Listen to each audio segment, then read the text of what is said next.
মহালয়ার আগে নিকাশি ও সাফাই বিভাগের প্রায় ৪,৭০০ কর্মচারীকে এবার সংবর্ধনা দিল হাওড়া পুরসভা। মঙ্গলবার পুরসভার তরফে ডুমুরজলার ইনডোর স্টেডিয়ামে এক অনুষ্ঠানে প্রত্যেক নিকাশি ও সাফাই কর্মীদের একটি স্মারক, মিষ্টির প্যাকেট ও চাদর দিয়ে সংবর্ধিত করা হয়। উপস্থিত ছিলেন হাওড়া পুরসভার প্রশাসক মণ্ডলীর চেয়ারপারসন ডাক্তার সুজয় চক্রবর্তী, পুর কমিশনার বন্দনা পোখরিওয়াল সহ হাওড়া পুরসভা এবং রাজ্যের পুর দপ্তরের আধিকারিকরা।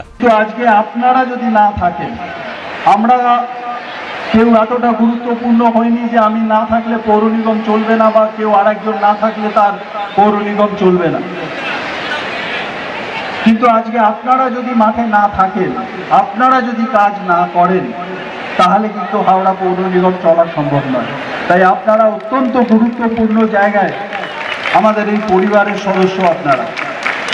তো এটা আমাদের আজকে প্রত্যেকের, আমি বোর্ডের পক্ষ থেকে বলছি, এটা আমাদের নিজেদের গর্বের বিষয় যে আজকে আমরা আপনাদের কিছুটা হলেও আমরা সম্মানিত করতে পারছি, আপনাদের উদ্বুদ্ধ করতে পারছি।